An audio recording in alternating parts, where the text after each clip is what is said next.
আমনে লেগে কিচ্ছু আটকাবে না দুনিয়া, কেউ না, নাফরমান দুনিয়া, দুনিয়া ধোকা, দুনিয়া ধোকা। এই আজকে জানাজার দিন আমনের ফুদ বৌজি তারা যে কাঁদছিল সকাল থেকে, কাইন্দা কাইটটা দাফন কইরা ঠিকই মাগরিবের পরে তারা ভাত লইয়া বলি, কি বলে, হ্যাঁ হ্যাঁ মাগরিবের পরে হেরা ভাত খাইতে বই, আর আত্মীয় স্বজনে যাইতে ধরে খাবায়, আরে যে কান্দাটা কাঁদছ আরো দুগা ভাত লও, আরো এক টুকরা গুস্ত লও। কিসের কান্দা? ধোকা এগুলো, দুনিয়া ধোকা এগুলো, যে দুনিয়া আখেরাত ভুলায় দেয়। এমন কামাই করা না চাই যে কামাই নামাজ ছেড়ে দিতে হয়। কেন ছাড়বেন নামাজকে? দুনিয়া করেন, কোনো মানা নাই। আল্লাহ তাআলা দুনিয়া বাদ দিতে নিষেধ করছে। দুনিয়া বাদ দিলে আপনি নেক আমল করবেন কেমনে? দুনিয়াতে না থাকলে আপনি সেজদা দিবেন কেমনে? শরীর সুস্থ না থাকলে আপনি নামাজ পড়বেন কেমনে? হ্যাঁ, তাইলে দুনিয়া অর্জন করতে, কামাই করতে নিষেধ করে নাই, আল্লাহকে ভুলতে নিষেধ করছে, আখেরাত ভুলতে নিষেধ করছে, হারাম করতে নিষেধ করছে। আল্লাহ বলছে হালালের মাধ্যমে বান্দা আমি তোমার সমস্ত জরুরত পূরণ করতে সক্ষম। সক্ষম কিনা বলেন না? সক্ষম। বছরের পর বছর অসংখ্য মানুষ হালালের মাধ্যমে দুনিয়ার জরুরত পূরণ করছে। আল্লাহ আমাদেরকে বুঝ দান করে।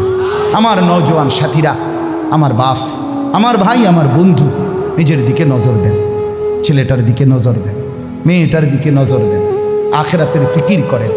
দুনিয়া এই ঘর বাড়ি খাট পালং সোফার মিলাইয়া তার চাইতে বেশি উত্তম হবে আখেরাত মিলান। দুনিয়াও হয়ে যাবে, দুনিয়া থেমে থাকে না, দুনিয়া থেমে থাকে। যাকে আল্লাহ যা বরাদ্দ দিবেন তা দিয়েই দেবেন। সবার কাছে বিশেষভাবে অনুরোধ করা যাচ্ছে, বয়ানটি শুধু একা শুনবেন না, বরংস বয়ানটি বন্ধু বান্ধব, আত্মীয় স্বজন সবার কাছে শেয়ার করে দিবেন। আপনার একটা শেয়ারের মাধ্যমে হয়তোবা অনেকে এই বয়ানটা শুনে তাদের মধ্যে হেদায়েত আসতে পারে, হয়তোবা তাদের এই বয়ান শুনে জীবন পরিবর্তন হতে পারে। আর একটা ভিডিও শেয়ারের মাধ্যমে যদি আপনি কারো জীবন পরিবর্তনের কারণ হতে পারেন, তাহলে অবশ্যই এর প্রতিদান আল্লাহ আপনাকে উত্তম কিছু দিবেন। অতএব অনুরোধ রইল, ভিডিওটি নিজেও শুনবেন, অন্যের মাঝেও শেয়ার করে দিবেন। শেষ পর্যন্ত অবশ্যই শুনবেন। এটা বুঝতেই হবে বাপ, এটা বুঝতেই হবে।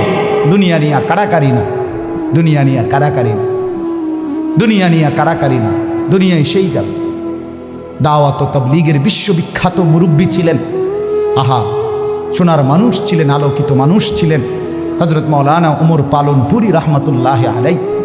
উনি বলতেন, বাপ মসজিদের ছাদে মনে করেন 500 লিটারের একটা পানির ট্যাঙ্কি, আর নিচে 5টা ট্যাপ অজু করার জন্য দিছে। তো হযরত উদাহরণ দিতেন আর কি, যে 5টা ট্যাপ দিয়ে মানুষ অজু করে, এখন পানি শেষ, অজু করতে করতে পানি কি হয়ে গেছে, আর কয় লিটার শেষ হয়েছে।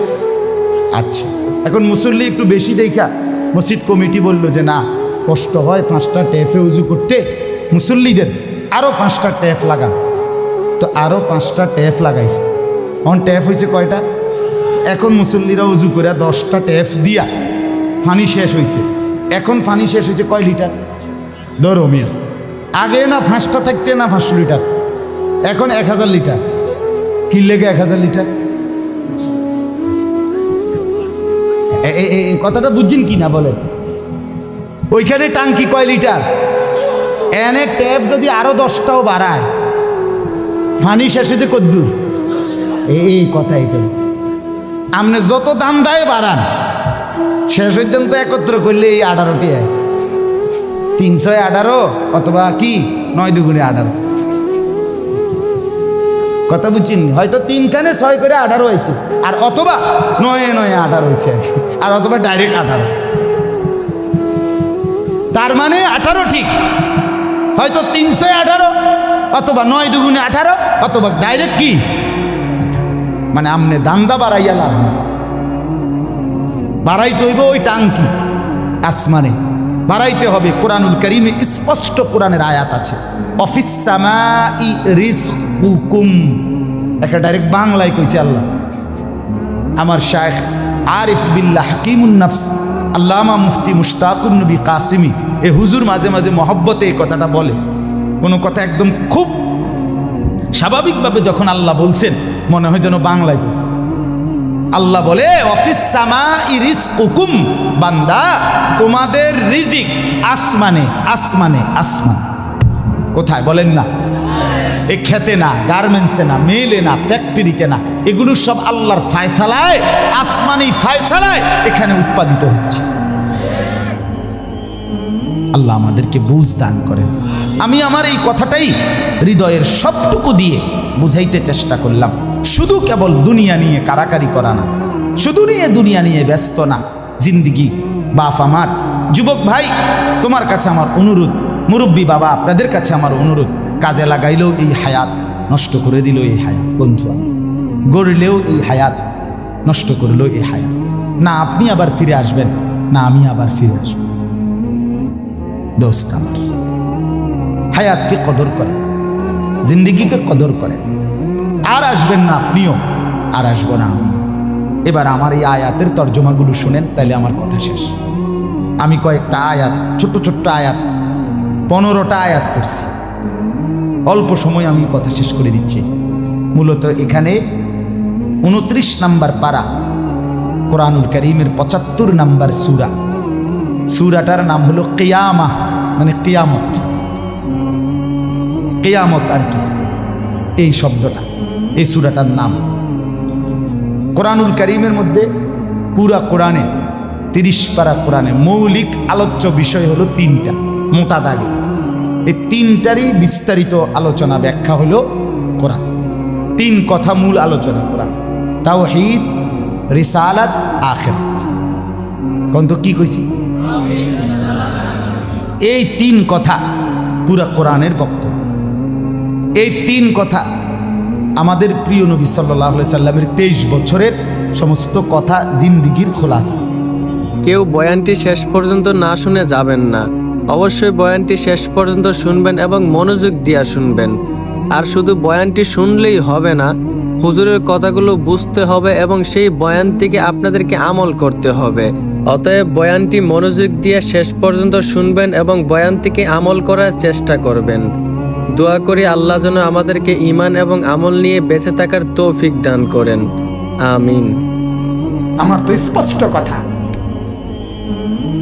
ফজরের নামাজ না পড়ে ঘুমায় যে ঘরে মানুষগুলো, আপনাদের যাদের ঘরের ছেলে ফজরের নামাজ না পড়ে ঘুমায়, বিবি ফজরের নামাজ না পড়ে ঘুমায়, মেয়ে ফজরের নামাজ না পড়ে ঘুমায়, এবং কর্মজীবী কামাই রোজগার করেন যারা, পরিবারের অভিভাবক ফজরের নামাজ না পড়ে ঘুমায় থাকেন, সকাল 8টায় 9টায় 7টায় যারা ঘুম থেকে ওঠেন নামাজ না পড়ে, এরা মানুষ ওঠে না, এরা জানোয়ার ঘুম থেকে ওঠে। জানোয়ার, জানোয়ার, জানোয়ার, এরা জানোয়ার। জানোয়ার বেটা তুমি, জানোয়ার তুমি। তোমার সাথে কুকুরের তফাৎ তুমি বলো। দাঁড়াও পিয়া, এখন দাঁড়াও, দাঁড়াও। তুমি বলতে পারলে আমি ছেড়ে দেবো মাইক, নেমে যাবো আমি। দাঁড়াও। তোমার সাথে কুত্তার পার্থক্য কও, বলো। কুকুরে খানা খায়, তুমিও খানা খাইছো। কুকুরে বিশ্রাম করে ঘুমায়, তুমিও বিশ্রাম করছো। কুকুরের ফেডেও বাচ্চা হয়, তোমার ঘরেও বাচ্চা কাচ্চা আছে। আর কি তা তফাৎ বলো মিয়া। জানোয়ারের সাথে পার্থক্য বলো আপনাদের ছেলেদের। শিক্ষিত হইতেছে ছেলে, হে পড়ালেখা করে, হে বলে শিক্ষিত। কি শিক্ষিত মিয়া? কি শিক্ষিত? মালিক চিনে না যে সে শিক্ষিত কিভাবে? আরে মনিব চিনে না যে, বানানেওয়ালা চেনে না যে, সে শিক্ষিত কিভাবে হয়? মূর্খ তো এত মূর্খ হয় না বাজান, হাইওয়ানও তো এত হাইওয়ান হয় না। আল্লাহ তাআলা তো বলছে মানুষ ছাড়াও যারা আমার সৃষ্টি তারা তো আমার তাসবিহ পড়ে। তাসবিহ। এক বড় বুজুর্গ আছেন পাকিস্তানের, ইন্তেকাল করছেন, সৈয়দ আব্দুল মজিদ নদীম সাহেব রাহমাতুল্লাহ আলাইহি। উনি বললেন, কাজে আল্লাহর কসম, আমি যেন এই চোখ দিয়ে দেখি পৃথিবীর বহু কাফের দেশ আমি সফর করছি। হযরত বলছেন, আমি দেখছি কাফের দেশে মানুষগুলো কুফরি করতেছে, মানুষগুলো শিরিক করছে, কিন্তু ওই দেশের পাখিগুলো মাওলার তাসবিহ পড়ছে। সুবহানাল্লাহ, সুবহানাল্লাহ। মানুষে না মুশরিক, কথা বুঝেন না? মানুষে না বেঈমান, কিন্তু আমেরিকার পাখিও ইমানদার, ঠিক না?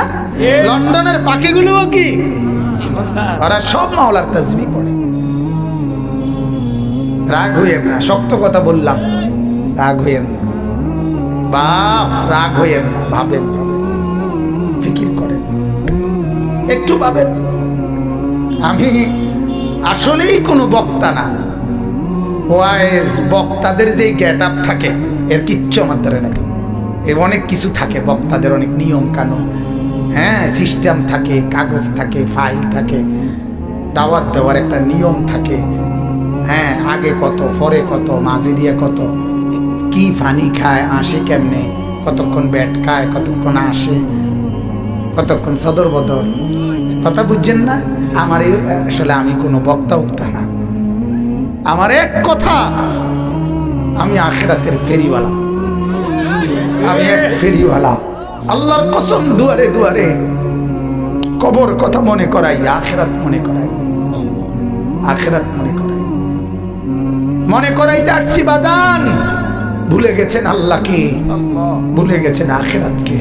শুধু এই কথাটা মনে করাইতে আসছি। শুধু একটা জিনিস বলেন, বুঝার জন্য বলি, এই যে কাগজ, এই পোস্টারটা, এটা একটা পিঠ, এটাও একটা পিঠ, কথা বলেন ঠিক না? দুইটা পিঠ কিনা বলেন না? আপনাদেরকে মনে করাইতে আসছি, আল্লাহ বলছে ইয়ালামুনা যাহিরাম মিনাল হায়াতিদ দুনিয়া ওয়া হুম আনিল আখিরাতি হুম গাফিলুন। আল্লাহ বলে, বান্দা, মাটির উপরের যেই পিঠ, মাটির উপরের যেই ঘর, মাটির উপরের যে অংশ, এটা তো খুব সাজাইলা, এটা তো খুব বুঝলা, এই পিঠটা তো দারুণ ভাবে লেখা ডিজাইন করে অনেক কিছু দিয়ে সাজাইলা, এই পিঠটা তো একদম খালি। লা ইলাহা ইল্লাল্লাহ, এটা কলিজার মধ্যে বসানো। নবী সাল্লাল্লাহু আলাইহি সাল্লাম বলেন, আল্লাহর নবী বলছেন, ওয়ালাম আন্নাল উম্মাতা লাউ ইজতামাআত আলা আন ইয়ানফাউকা বিশাইইন লাম ইয়ানফাউকা ইল্লা বিশাইইন কাদ কাতাবাহুল্লাহু লাক। আল্লাহর নবী বলেন, উম্মত শোনো, গোটা পৃথিবী যদি একত্রিত হয়ে সিদ্ধান্ত নেয় তোমার একটু উপকার করবে, কিছুই করতে পারবে না, তোমার কেবল সেই উপকারটাই হবে যেটা আল্লাহ তোমার জন্য তাকদীরে আসমান জমিন সৃষ্টির 50,000 বছর আগে লিখে রেখেছে। ওয়ালা বিজতামাউ আলা আন ইয়াদুররুকা বিশাইইন কাদ কাতাবাহু লাম ইয়াদুররুকা ইল্লা বিশাইইন কাদ কাতাবাহুল্লাহু আলাইকা। সবাই মিলে যদি এটাও সিদ্ধান্ত নেয় তোমার একটি ক্ষতি করবে, বিপদে ফেলবে, মুসিবতে ফেলবে, আল্লাহর নবী বলেন কোনো মুসিবত তোমার আসবে না, আসবে কেবল সেই মুসিবতটাই যেটা আল্লাহ তোমার জন্য তাকদীরে লিখে রেখেছেন। রুফিআতিল আকলাম ওয়া জাফফাতিস সুহুফ। নবীজি বলেন, এই কথার পরে তাকদীরে, যেমন এইখানে হিলফুল ফুজুল যুব সংগঠন নাগরাপাড়া ফৈটাদি, এরপরে আর লেখা নাই, আসেনি, এরপরে নিচে দিয়ে আর কিছু, এখানে এসে লেখা, এটা কি হয়েছে, শেষ হয়েছে। আল্লাহ তাআলা, রসুল বলেন, তাকদীরের লেখা, এই গোটা আল্লাহর সৃষ্টি, আল্লাহ ব্যতীত যত সাই সব কিছুর তাকদীর আছে। বুঝেন নাই কথা? এটা আল্লাহ ব্যতীত যত কিছু, সব কিছুর কি আছে? এই গাছ মাছ, আকাশ জমিন, হ্যাঁ, এই মশা মাছি পিঁপড়া, যা কিছু আছে আল্লাহ সৃষ্টি, নদী সাগর, সব কিছুর কি আছে? তাকদীর আছে। এই নদীতে কতদিন জোয়ার আসবে এটা লেখা আছে, কতদিন ভাটা আসবে এটা লেখা আছে। তাকদীর শুধু মানুষের না, তাকদীর মা সেওয়াল্লাহ, আল্লাহকে বাদ দিয়ে যা সব কিছুর তাকদীর আছে। ও পিঁপড়ারও তাকদীর আছে। এবার আমার থেকে বাচ্চা গেছে গায়ে না, এবার টিপ দিয়ে মেরে গেছে, ঠিক কিনা বলেন না? হ্যাঁ, মশা আমারে কামড়াইয়া গেছে, আমি পারছি না ধরতে, এবার মারি গেছে। এই তাকদীর লেখা আছে, ফয়সালা আছে। তো এই কথার পরে যে মাখলুক তোমার কোনো উপকারও করতে পারবে না, মাখলুক তোমার কোনো ক্ষতিও করতে পারবে না, এই কথা লেখার পর আল্লাহ তাআলা তকদির লেখার যেই কলম এটা উঠাইয়া ফেলছে, তকদির লেখার যে কালি এগুলো ফেলাই ফেলছে, মানে এরপরে আর কথা নাই। এই কথার উপরে তকদির শেষ হয়েছে যে মাখলুক কিছুই করে না, হাও না নাও না, পক্ষেও না বিপক্ষেও না, যা করে কে করে? আল্লাহ। আল্লাহ আল্লাহ করে, আল্লাহ। বলে তো ডাক্তারে চিকিৎসা করলে রুগী ভালো হয়, এই ডাক্তারে চিকিৎসা করলে রুগী মারাও যায়। যে হাসপাতালে রুগী সুস্থ হইয়া বাড়ি যায়, এই হাসপাতাল থেকে রুগী মইরা অ্যাম্বুলেন্স ওর, ঠিক কিনা বলেন? তাহলে বুঝা গেল মাখলুক থেকে। কার থেকে? এই সহজ কথা বললাম, তাওহীদ। এটা রিসালাত কি? রিসালাত হলো মুহাম্মাদুর রাসূলুল্লাহ সাল্লাল্লাহু আলাইহি ওয়াসাল্লাম। তার মানে মাথার চুল থেকে পায়ের নখ, জিন্দিগির পুরাটা, এই দেহের সব কিছু, এবং আমার জীবনের একেবারে ঘর থেকে দেশ, জাতি, রাজনীতি, ঘর, পরিবার, সমাজ, আচার আচরণ, বাজার, ব্যবসা, লেনদেন, হাসি কান্না, আয় উপার্জন, সামাজিকতা, অনুষ্ঠানাদি, পাড়াপড়শি, সমাজের আমার জিন্দিগির, আমি এক মানুষ জীবনে যা করব, ঘরে কিংবা বাইরে, হাটে কিংবা মাঠে, বাজারে কিংবা ব্যবসায়, আয়ে কিংবা লেনদেনে, দেশে কিংবা রাজনীতিতে, সব কিছু একজন রসূল মুহাম্মদ সাল্লাল্লাহু আলাইহি সাল্লাম ওনার দিক নির্দেশনায়, ওনার সুন্নাতে, ওনার তরিকার উপরে করা, এভাবে জীবনটাকে গঠন করা, এটার নাম রিসালাত। এটার নাম রিসালাত। কোনোভাবেই বাপ এই কথা বলার কোনো সুযোগ নাই। ইসলামকে কোনো একটা জায়গার মধ্যে সীমাবদ্ধ করার কোনো অনুমতি নাই। এটা ঈমান থাকবে না, ঈমান থাকবে না। সোজা কথা। হুজুরে এর দূর পর্যন্ত কইতে পারবেন, এর বেশি যাইবেন না, না, এই কথা বলার সুযোগ নেই। এটা কুফরি, কুফরি। ইসলামকে রাজনীতিতে টাইনা আইনেন না, ইসলামকে এলাকার টাইনা আইনেন না, ইসলামকে বাজারে টাইনা আইনেন না, ইসলামকে হাটে টাইনা আইনেন না, ইসলামকে ওইখানে না, না। এটা যদি আপনি বিশ্বাস করে কন, এটা যদি আপনার কলজার থেকে কইয়া থাকেন, আপনার ঈমান নেই। কথা বুঝেন না? সাবধান।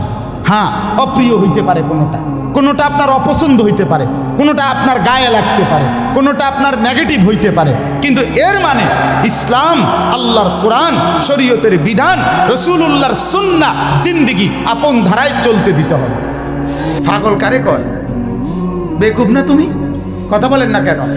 মালিক বলে এটা কি বানাইছি? খেলনা। হেতে কয় না এটা আসো, না ইডেই আসো, এটাই আসো। আল্লাহ বলে আমি বানাইছি খেলনা। আসমান আমার খেলনা, জমিন আমার খেলনা, চন্দ্র সূর্য আমার খেলনা। এজন্য একদিন ইসরাফিলকে ফু দিব, খেলনা ঘর ভেঙে ফেলব। ইজাত সামাউন ফাতারাত, আসমান ভেঙে ফেলে দেব, তারকারাজি ফেলে দেব, জমিন রেজা রেজা বানায় ফেলবো, পাহাড় তুলার মতো উড়ায় ফেলবো, সাগর নদীর পানিগুলো সব উত্তপ্ত টকবগে পানির মতো উথরাইয়া সব আমি বাষ্প বানায় ফেলবো, কিচ্ছু থাকবে না। খেলনা যে আগের দিনের বুজুর্গরা কায়দা কায়দা বলতেন, ছোট্ট বাচ্চা, আমরাও তো ছোটবেলায় অল্প কদ্দুর মাটিতে ঘর বানাইতাম, ছোট ছোট ঘর। এরপরে জামাই বউর বিয়ে দিতাম, এরপরে দিয়া রান্না বান্না হইতো, হ্যাঁ, তারপরে দেয়া কচুর ডান্ডা কাইটা তগস্ত, এরপরে যে সুরকি, ইটের সুরকি দিয়ে দিয়া তরি তরকারি বানাইতাম। এরুম বানাইয়া ঘর বানাইছি, বিয়েও দিছি, মেহমানদারিও চলতে আছে। কিছুক্ষণ পরে মা ভিতর থেকে ডাক দিছে, আনিস এদিকে আয়। একটা টান দিয়া সব হালাইয়া দিয়া মার কাছে দৌড় দিয়ে চলে গেছি। কেন ভেঙ্গে ফেললাই ঘর? এই যে খেলনা যে। রব্বুল আলামিন বলে 60 বছরে যা সাজাইলা, আমি একদিন মালাকুল মউতকে পাঠিয়ে আমি ডাক দিব, আনিস চলে আয়। তো খেলনার সব কিছু রেখে তুমি একাই চলে আসবা,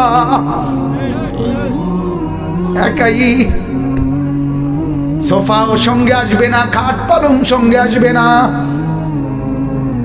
অতএব বন্ধু, যার কলিজার ভিতরে বুঝ আছে, যার দিলে বিবেক আছে, আল্লাহর নবীর এই হাদিস মামুন সাহেব বলছিলেন, এটা যদি ঠিক থাকে সব ঠিক আছে, এটা যার নষ্ট হয়ে যায় সব নষ্ট হয়ে যায়। কলিজা যার বেঁচে আছে সেই কেবল বেঁচে আছে, কলিজা যার বেঁচে নাই সে তো মূলত বেঁচে নাই।